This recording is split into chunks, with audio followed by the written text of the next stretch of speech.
Welcome, everyone. My name's Eva Lee, and I'm with Awesome Careers here. This is the week or episode 2 of our podcast here. Where it's called Meet the Pros, where we meet with professionals who are doing different types of work out in the community. And I'm so excited that really, today's guest speaker features Vang. She's a Deputy Director of the Asian American Pacific Islander new, I want to make sure I get the long acronym correctly, for Civic Empowerment Education Fund and the APIs for Civic Empowerment. She's going to come on to tell us about her experience and the work that she's done for the last decade, really about community organizing and helping families and children gain access from a range of issues, from education to food justice to civic engagement. Also has been working tirelessly to ensure that communities get the resource they deserve to make and thrive, and decisions are in the making. She's at the tables of making areas of making those decisions. And she's currently a statewide organizer that advocates for policies, campaign issues, that supports local income APIs of the Hmong Innovating Politics, and is a co-founder of that. Cha was born as a refugee in the camps of Thailand and raised in South Sacramento.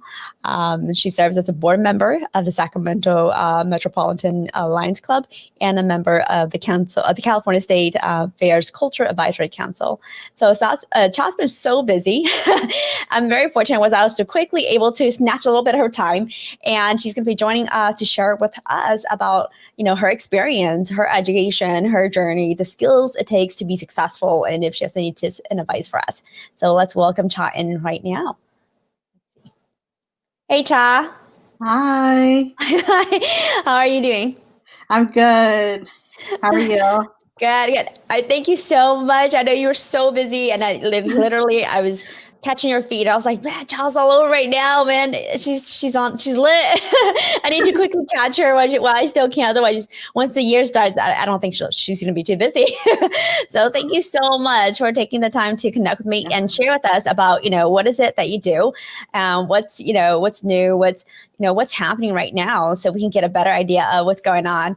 Really quick, Song's here. Hey, Song says, I'm excited for the podcast. I've been working towards Deputy Director. Oh, great. Wonderful. Cool, Song. awesome. Thank you for joining us.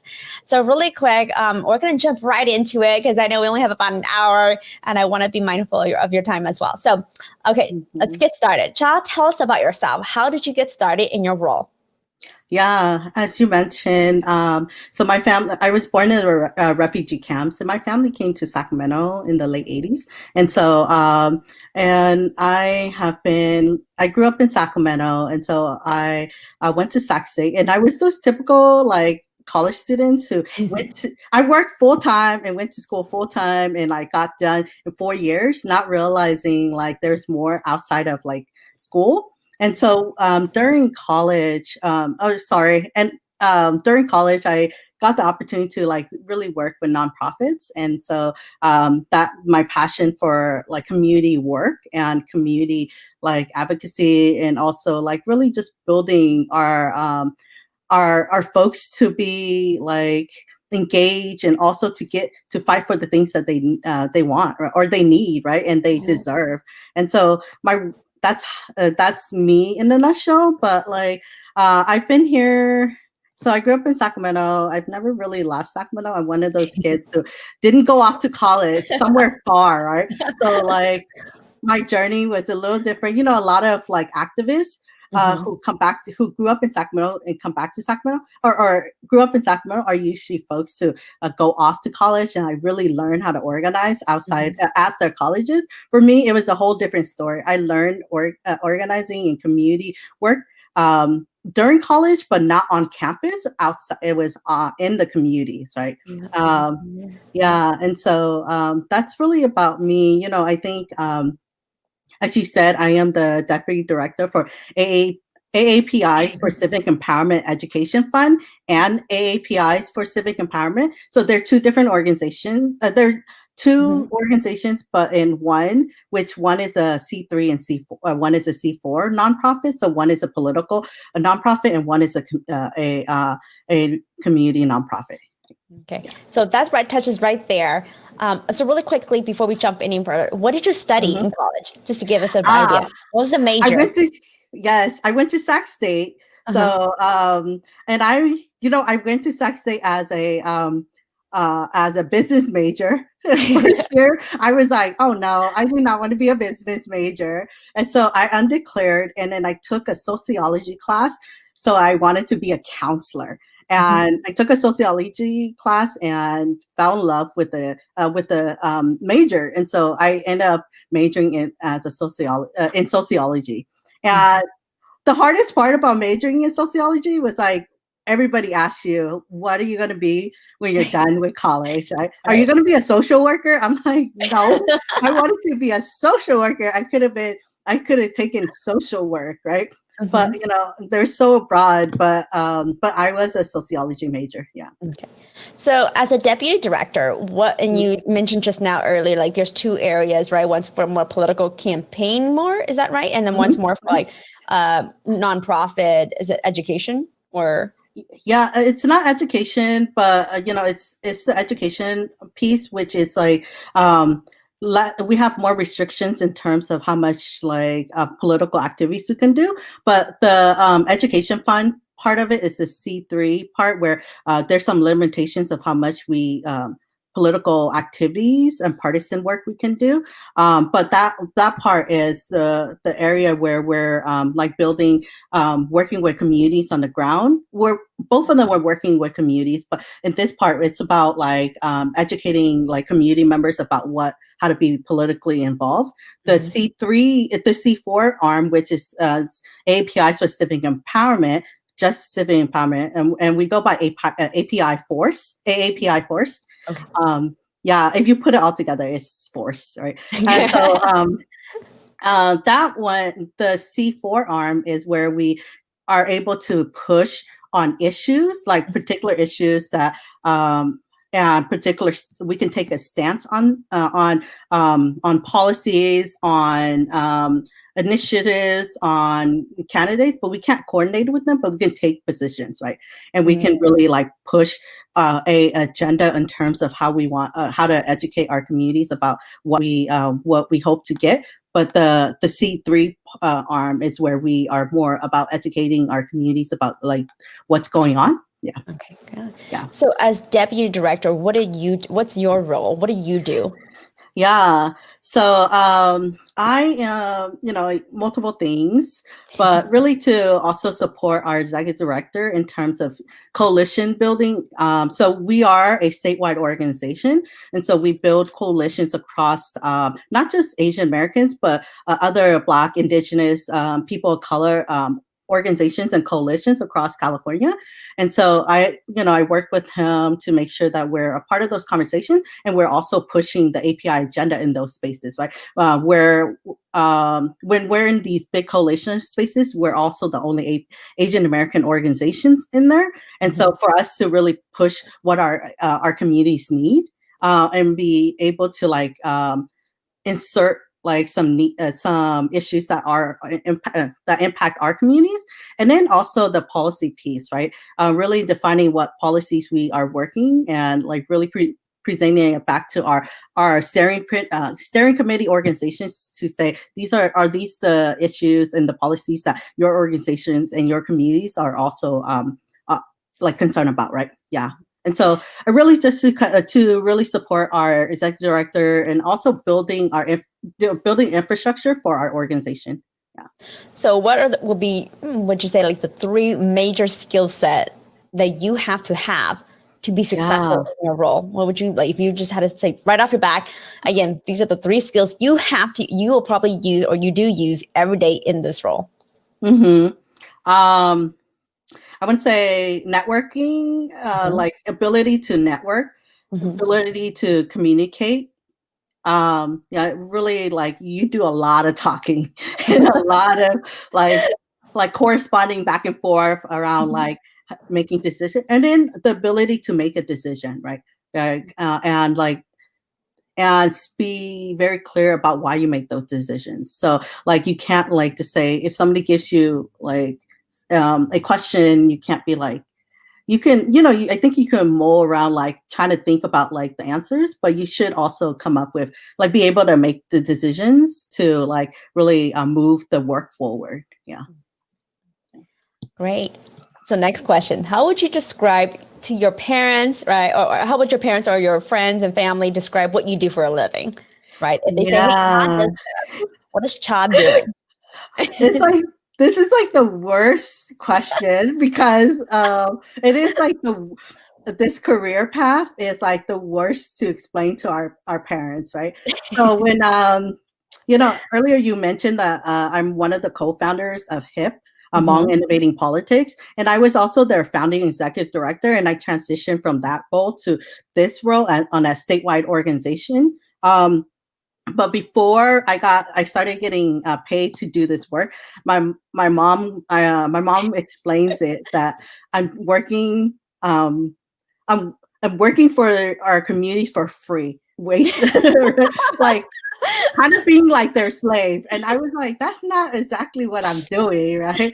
But like now, like since I've gotten paid, like she explains it as like me working with our Hmong community and our communities to build a better future and like really just to get them to be more engaged, right? So that's how my mom explains it. But I also like what I've been doing. It's like taking her whenever there's opportunities. I can't really explain how to like my work. So what I do is I actually take them with me. So like I'll take them to like meetings with elected officials.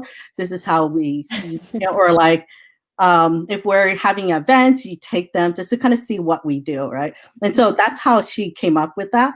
My siblings, they understand that I work for a nonprofit organization that works on organizing communities around social justice issues, right? But we can't explain social justice among. So like my mom doesn't know how to doesn't understand that piece. So it's really hard for us. Yeah, it's a constant like I'm constantly like learning for her and also for me, but she knows that around election time, like if anybody needs help, like she always tells them to come over, right? And I can sit down and help them out, right? Yeah. So would you say that through that experience, she's able to sort of be involved in the conversation, right? About like, for example, voting. Yeah. She is pretty, I think she's pretty good. I was laughing with my Vang, who is our city council member in Sacramento, that I had a sign for her campaign, and my mom knows more about my campaign, and she could explain it to her friends and family whenever they were like, what's that sign? I was like, yeah. But like, I'm like, go do it, right? But like, she is a lot more involved. And I think she also understands like, the things that are important for us. And so like it allows her to also like explain it to friends and then talk about the work, like not in detail, but at least like she understands how to like also support. I will say like in my work, my mom has because I do this work, my mom has changed a lot over the years in the way she thinks about like what kind of careers we take on, but also the way she functions on her daily basis. And she knows I'm pretty busy, so it's like she works around my schedule. Hmong people don't work on their schedule at all. They were like, tomorrow we're gonna have a party. I'm like, no, it don't work like that. And so over the years, she's like been very accommodating, and she's learned how to like also like work with for us to work together, right? Yeah. That's so exciting. That's awesome. Yeah. Wonderful. Okay, so, and here's the big question. If there were a world problem, if there were world problems that you could solve, what would it be, and how would you go about doing so? Right? If you got this magic wand and Cha can fix something, what would Cha fix? I think this is like such a hard question because we have so many world problems. But I was like just trying to think of the most easiest thing I can think of was like access to clean drinking water, right? Like, yeah. I feel like it's so simple, right? But when you think about it, not everyone in the world has access to clean drinking water. It's so essential for folks like water is just so essential for for anybody to function. And it's just not like, and then the funny thing is like, not just in third world countries that folks don't have access to clean water. Like California in the Central Valley, like our farmers and folks who live in like Fresno or like Kern County don't even have access to clean drinking water. So like, I think that was the most simple thing I could think of, because there's so many like access to quality healthcare, like like those are big things. But I think to kind of like just simplify it, I think just access to clean drinking water is like so essential. Yeah. Nice, nice. Now we go back to a big question. Yes. How did you find your purpose or your passion doing the work you do? You know, mentioned earlier, Mom would describe you that I'm doing this sort of like free work, right, for the community. How did that sit with you? Like, you know, how did you end up finding this passion to do like community work, right? Yeah. I think the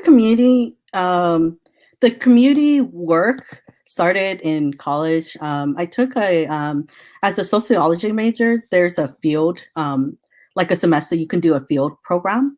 And so a field internship. And so I decided I was so done with so many of my major classes. So I decided to do a field internship. And fortunately, I got a field internship in North Sacramento, working with a group called the Grandparents Youth Support Group, working with foster youth who are in guardianship of their grandparents, right? And every Tuesday and Wednesday, I would spend the weeks there just kind of like running a support group and then running a tutoring program, right? That allowed me to kind of see like outside of like my little bubble and then also my college bubble, like what it looks like to work with different communities, but in just community work in general, right? That really allows me to like really grow about like understanding what it is that happens when we don't have the resources in different communities like North Sacramento, and that these organizations, nonprofit organizations, are essential to like providing the direct service so that communities can like get the immediate needs that they have at the moment, right? And from there, I continued working there in their youth development program for 8 years. I was with them for 8 years. And then I got an opportunity to work for Hmong Women's Heritage. And I had applied to be their youth program coordinator. And that really brought me back to South Sacramento, you know, where my home is at, my community, and then my Hmong community, right? In North Sacramento, I was working more with a bigger group of folks. But with Hmong Women's Heritage, it was like very centered on Hmong women and their families. That allowed me to like see like what does it look like to support and like really strengthen our Hmong community and and then through direct service, right? But what the community organizing came actually from HIP. I was working for Hmong Women's Heritage, and we started HIP around that time. And you know, I think I talked about like the direct service work and like the addressing the immediate need, and what HIP was really allowing me to really see was like you can address the immediate needs, but that only puts a band-aid on the band-aid on the problem at the issue at the moment, if you're not actually solving the problem the families are having, right? And how do you get to the root cause? And so the community organizing came from that understanding that we need to move our communities to understand that they deserve more than they're getting, and that there's systems that are built to really put it to leave them in that place, and also to so that that if they can build, we can build our political power, and we can fight for and vocalize what we deserve. Then we can actually we don't need a band-aid, and we can actually get all the things that we need, right? And so our community. That's where my passion is at. Like loving having conversations. I think what really pushed me to continue to do the work is having conversations with Hmong elders, with our Hmong folks, and seeing that they actually really want to engage, but they've never been engaged. Nobody's ever like really talk to them. And so it allowed me to kind of like see like what is it that we really need to move our communities towards. But I think the love,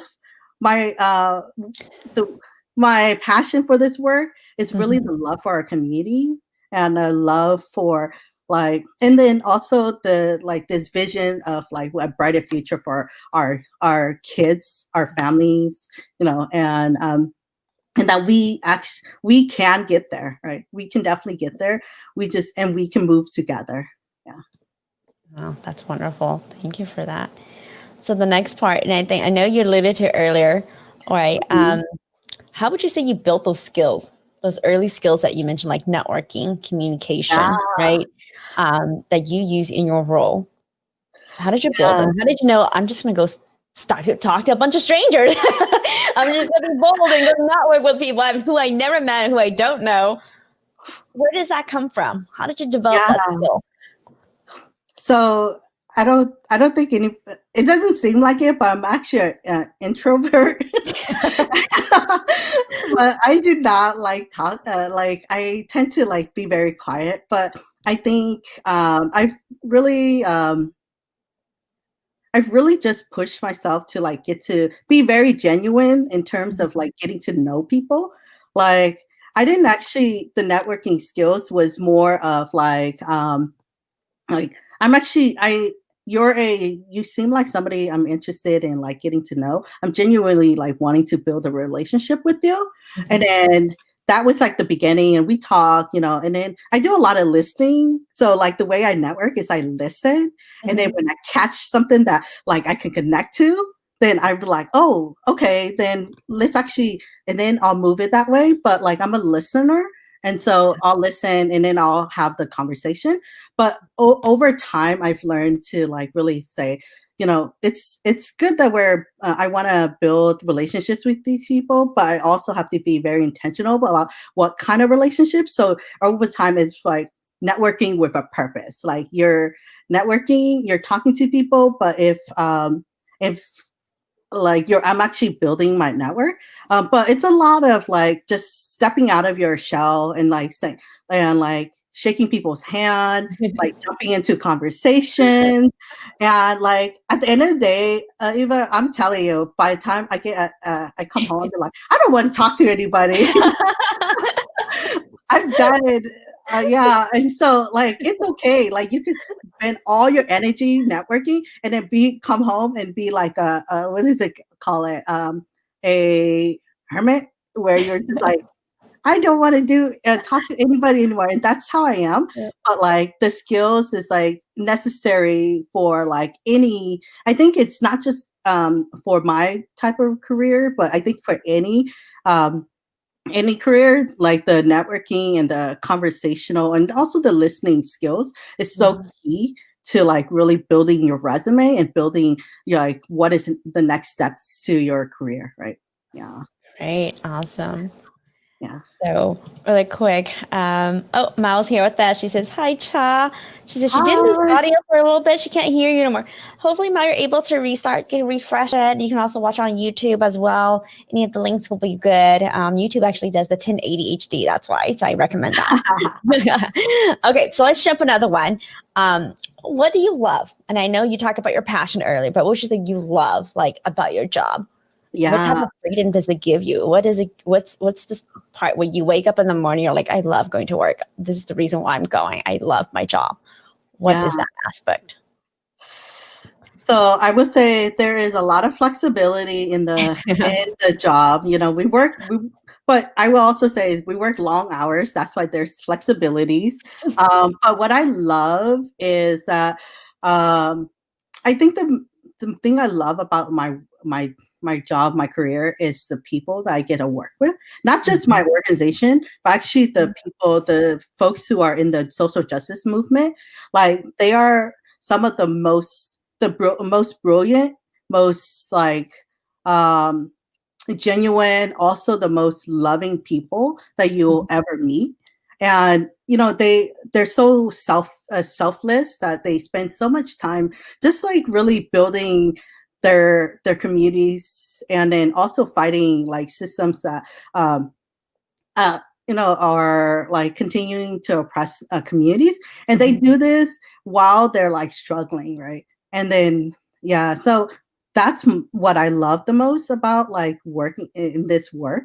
And then also, I think the other piece is like the coalition building. I think one of the things that we realize in this work is that we can't do anything. We won't accomplish anything by ourselves, right? That we have to build with other folks, and we have to build together, across class, across race, across gender, just so that and across issues, because I think they're all intersectional, right? To make sure that we are winning all issues for our communities. And so that's the part I love. And it all comes back to the people, right? Yeah. Great. Now, I think we kind of talked about it a little bit earlier, but like for example, what would you say is the opposite? Like you find challenging in your role or in the work that you do? What is the biggest hurdle that you see happens over time and time and again this is challenging? Yeah. We do work long hours. We work long hours, and I feel like the weekends are we still work on the weekends sometimes, but we've been trying to build a more healing and space for everyone. But that is one challenge. I think with other challenge is that there's so many issues that are impacting our communities that we can never we always like are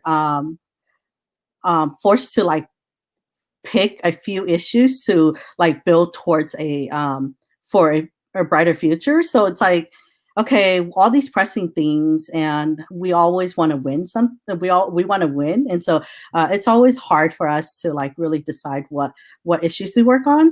But one of the challenging things in the social justice movement is that because everything's so personal, like the political is the personal, right? That the challenging piece is like not being able to separate your emotions and from the work. And it gets super tiring when you don't win all the time.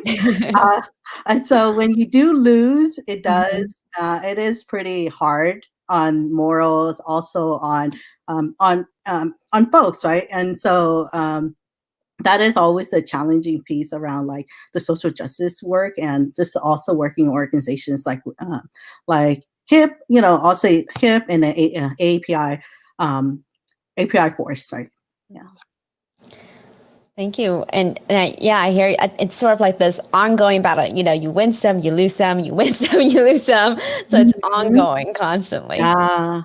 All right. So the next one, here's a juicy one. If you can turn back time, the hands of time, talk to this 18-year-old self of you, what would you tell her? Yeah. I would tell her to explore, travel. I think I would also, because, when we were growing up, we didn't, we all were like pretty poor. And so we didn't think about like beyond like what could we do beyond like what is presented to us, right? And like not even taking an opportunity to like take a look at like the college traveling scholarships and like fellowships. So I would say to like just do everything, right? Just do it, and like regret it later. Because I feel like I worked. There's this running joke with some of my cousins, because like I worked full time and I went to school full time. Even in high school, as I was 16, I worked full time, and then right into college, I worked full time and went to school full time. And so I never really participated in anything. And so I really felt like I didn't actually have like the traditional college experience. So I think I would have been I would tell my 18-year-old self just to also enjoy the moments too, right? Yeah. Yeah, absolutely. I think it's part of one of those, right, when we're chasing for this dream, right, we forget to live it out where we're at. And by the time you know it, 10 years has gone by. Yes, right? it's true. It's definitely true. Yes. Okay, so here's another big one. If you were not working in this role and you could explore another career, right, you had to do something totally different, what would it be? Don't think about the money. Don't think about what mom and dad's going to say, or your family, or your partners, right, or whatever. Don't think what mom, dad, friends, family will say, or the education required. Yeah. What would it be? I think I thought about this and I was like, I would love to be an attorney. An attorney? What type of attorney? What kind of law would you practice? I think civil rights. I'm like, yeah. I was like thinking about it and I was like, but that's definitely wasn't meant for me. But that was the dream thing. You never know. It's never too late. Go do it and regret about it later, right? Or else, but yeah, that is definitely. I think that was also my family's dreams for me too, but that didn't work out. You know, everyone's family wants us to be doctors or lawyers, but another career would be that. Yeah. Great, thank you. And here's the one I always ask everybody. As a person of color, have you experienced challenges in the workplace because of your race, ethnicity, language, gender, or age, or other type of barriers? And if so, how did you go about it? Or if you have not, how would you go about it? Yeah. I definitely think there's definitely some barriers to like moving up and like and you know, whenever I've experienced it, you know, because I've been in multiple like positions. So when I was working for a nonprofit in North Sacramento, I felt like I was given opportunities, but also restricted in terms of what other like opportunities I could like explore in the organization. And it was like folks who I felt like didn't have the same wasn't as qualified were able to like also would get those positions.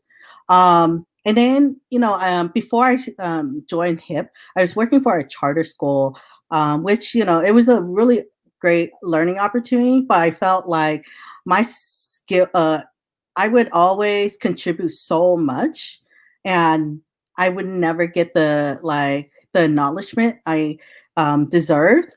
And I was to a point where I felt like I was giving so much, but I've never like the opportunities to advance were never presented, and so I just stopped. Like at the end of my last year there, whenever they asked me to do so, because they knew that I do community organizing, and so they always used my connections. Right, whenever we went out.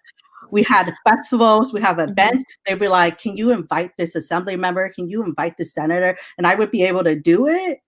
But like but they would use my connections, but not acknowledge it or like even compensate it. Right. And so the last year I was like, when they asked, I was like, that's your job. Like you do it. Right. I'm not doing it anymore. And just being very firm about like, you get paid to do that. You're not willing to give me the position, then I'm not going to do it anymore. Right. And even as I was leaving and like some of my coworkers were like, why didn't you stay? I'm like, you don't appreciate me. You didn't appreciate me enough to acknowledge that I had those skill sets to pay me the wage that I deserve. So I'm going to go somewhere else, even if the organization is not as stable as yours. Right. Yeah. Yeah, I think that's really important. Absolutely. Thank you for sharing that because I think people often forget about, when you do something and you're very passionate, right?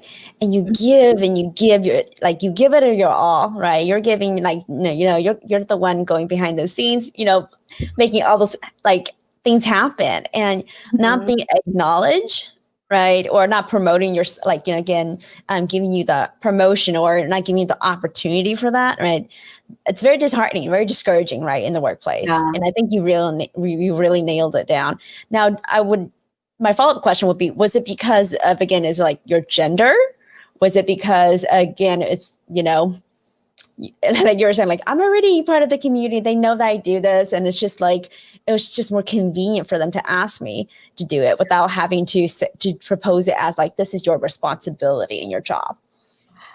I felt, I think at the time I didn't really think about it, but now that I'm like 5 years out of that position, I've been reflecting on it and I was like, yeah, I think it was gender and I think it's also ethnicity, right? Because it was an organization, it was a school run.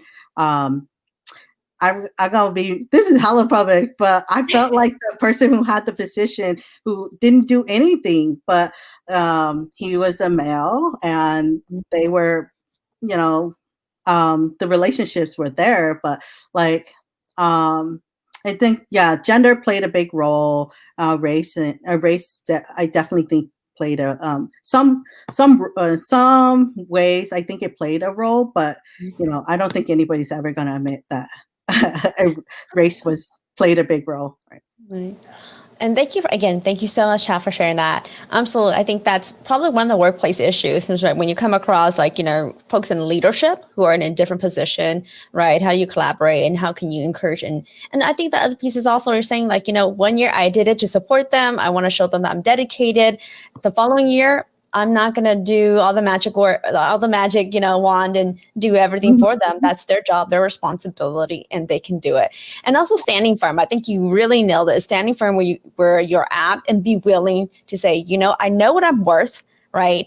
And I'm not going to be compensated for that wage. I need a fair compensation, right? Yeah. And if you're not willing to, pay me for my work, I'm going to go elsewhere. And that is hard. That's really hard to do for many people. And I just thought that when you said that, it was so uplifting, is in knowing and recognizing, it's also for another organization that maybe not be as well established, but I'm willing to walk away and try it out. I think that was so brave of you. Yeah, but I will say, y'all, like say no to, like, say you can say no to like overdoing stuff, but also be very smart about continue to look for a position before you quit. Don't, like, I feel like sometimes people get mad and they like impulse like quit and then they're like struggling to find stuff, right? But like be I would say, like, stay on your ground, like you are worth it, and then like continue to like be just open up and actively like look for different opportunities, because you are actually, opportunities come when you are already you already have something, you're already working in a job. But when you're like struggling and you're unemployed, that's like it feels so desperate that you never find the positions that you want, right? Yeah. And we'll come to the comments in a bit. I know that folks are commentating, so thank you all so much. But hang tight, we'll come to it, I promise. So I know we're coming to the close soon, but what would you say, and I think like you're just alluding to it just now too, like what are the 2 career tips that you have for job seekers right now, today, during the pandemic? What are 2 tips for them? If they are looking for a job or opportunity in social justice, what's your recommendation? Yeah, I think the first tip is that you have the qualifications you need. And even if those job description looks intimidating, like things can be learned. Like there's things that can be learned. Apply. I say apply for anything that you want. You feel that you wanna, you feel confident about, and that's or like you feel good about, because you never know. Like that job, you're like, okay, I might not like. I don't think I qualify for everything, but you would never know, right? Yeah. And the thing is, like, other less qualified people actually get those jobs. So like, just be very confident in yourself and like just apply. Like, Yeah. um, the other one is like, make connections. Like, you don't know who might be the person who is gonna hire you. Like, it's just so funny, because like sometimes I just like talk to a lot of people, and over the years sometimes people be like, I heard you know them. I'm like, I don't know them, and it turns out I do know them.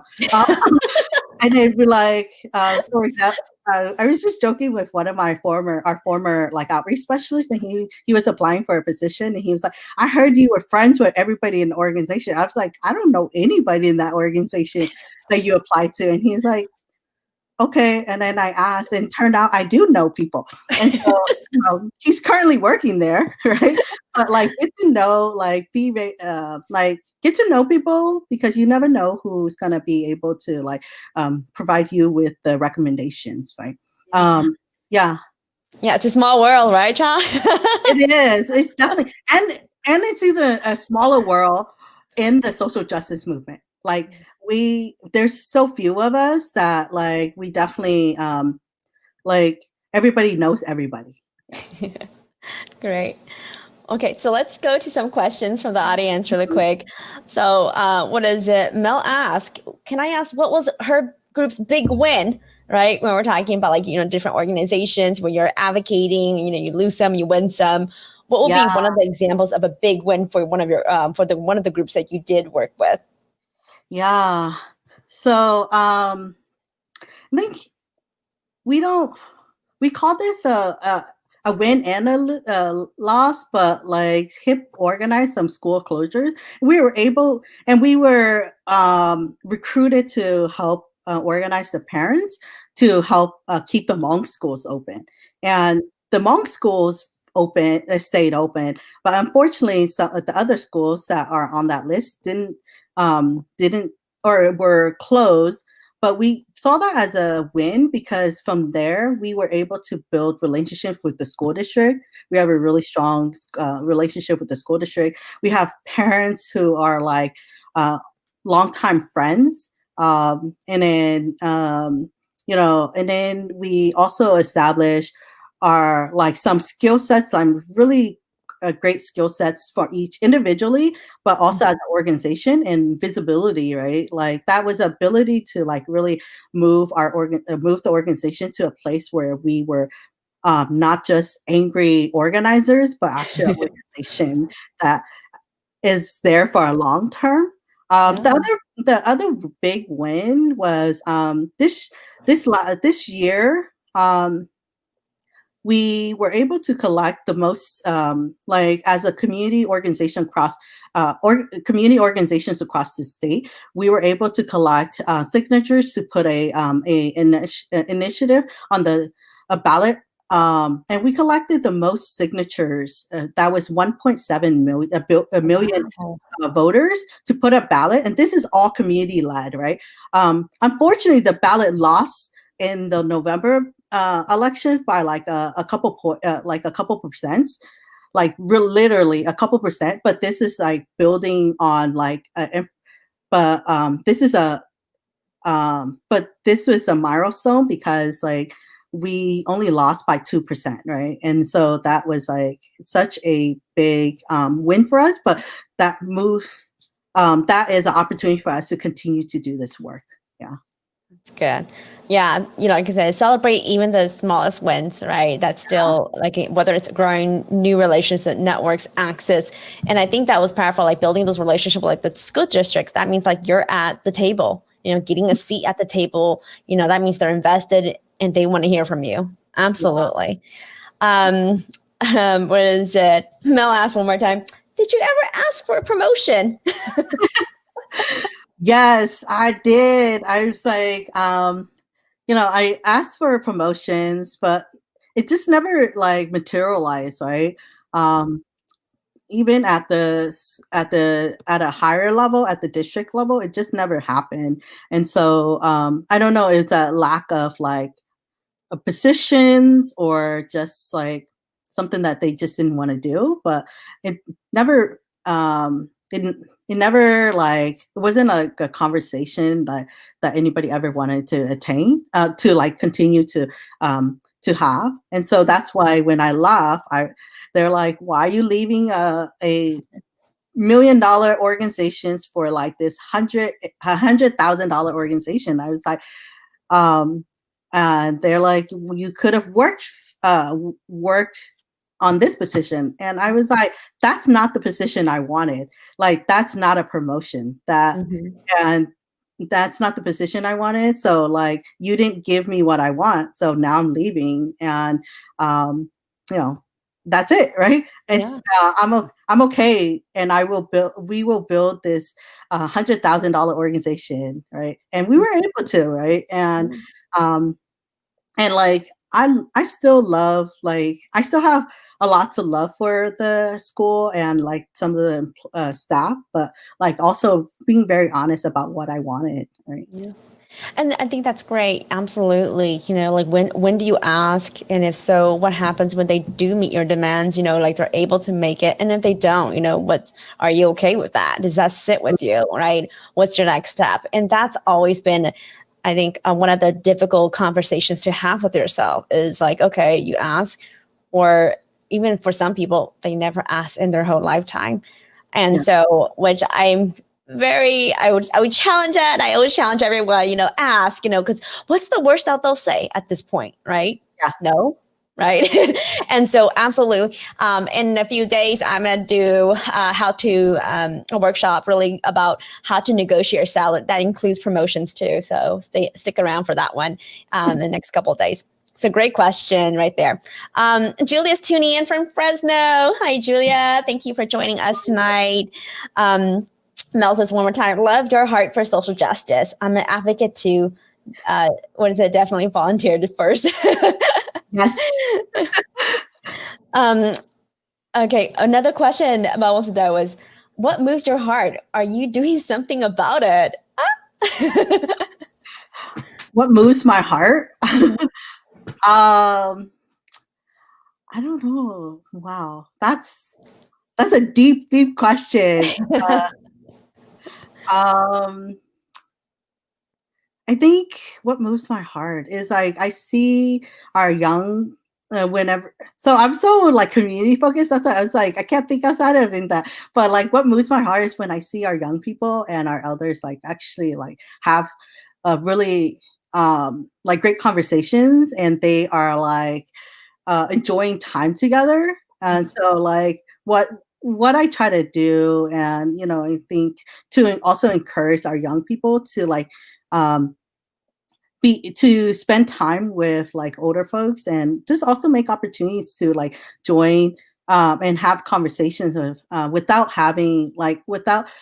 the fear of like being talked down, because I think sometimes our elders tend to say, you're younger, so like we're more experienced. But actually, when you have a deeper conversation between the generations, it actually is like, so it blooms into something bigger, and actually a mutual understanding of like each experience is very important, right? And so that actually moves me, and that's what I tend to like really want to continue to um, move forward with. Yeah. Oh, that's wonderful. Right. Mel says, tell us, what is it? Absolutely. If you don't ask, you don't receive an answer. So absolutely. Right. And I think that's really important. I'm wondering if you see that as well, Chad, where it's like, is there perhaps like a communication challenge, right? Because when it does happen, it's great, but what causes it not to happen as often? Why?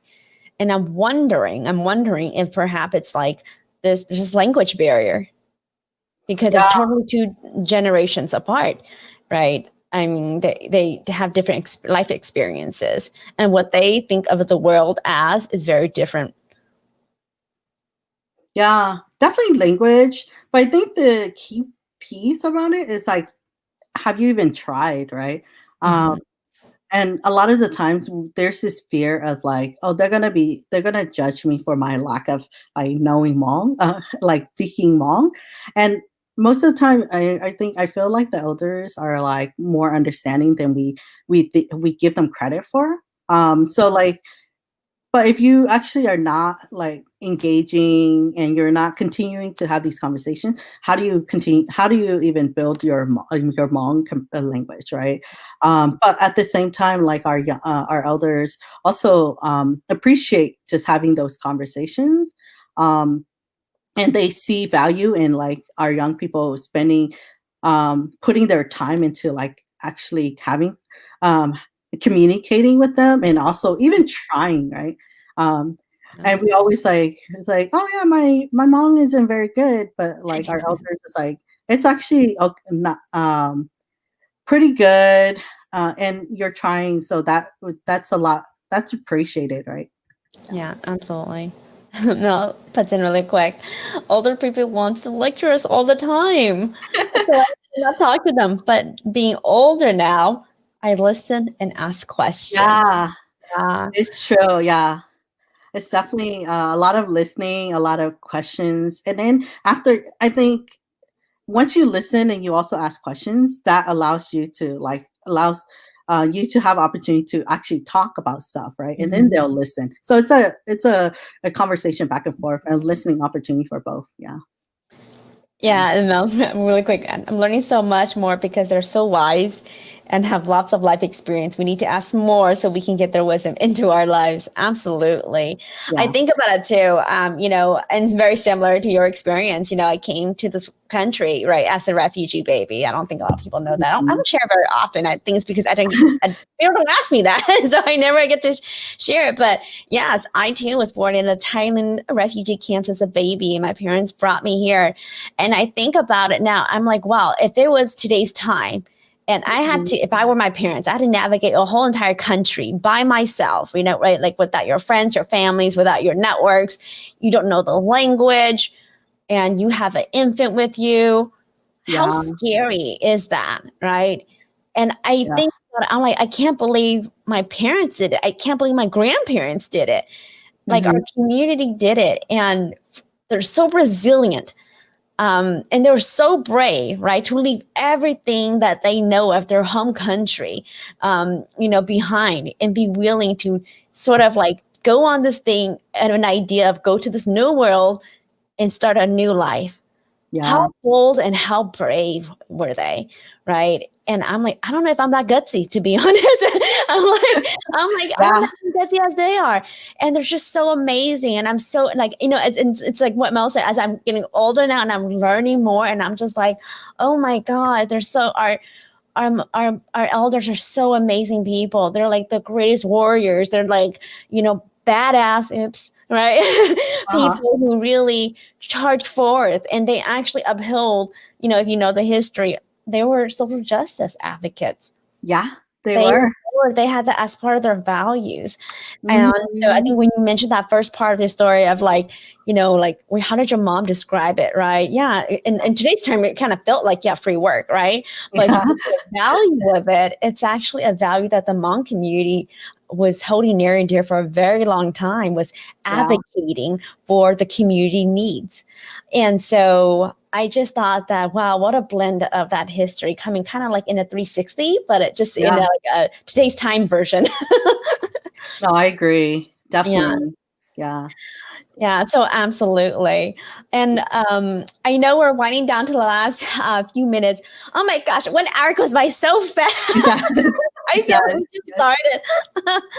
But yeah, definitely. I think it's, when we think about the work we do, and I think throughout your work journey, Cha, when you're working as a community, organizer to, working in nonprofits, working advocate networking and doing all of these work, you really spoke to a lot of those core values, helping your community, and waking up and going back out again, knowing that, yeah, there's going to be some wins and there's going to be some losses. Yeah.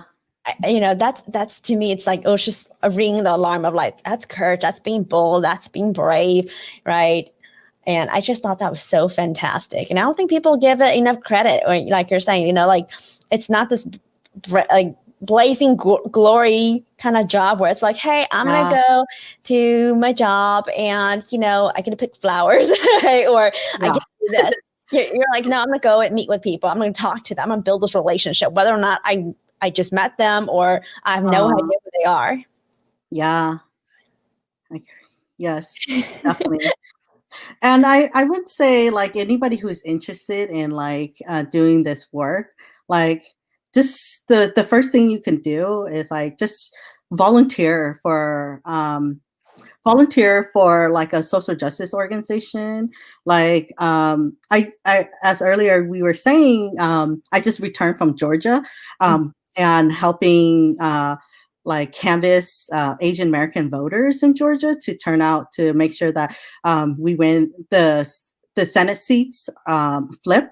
And so like a great opportunity to volunteer right now is like anybody who is interested in just trying out some volunteering opportunities is to go to asiansforgeorgia.com and like just pick a shift to volunteer and try if that's something you want to do, right?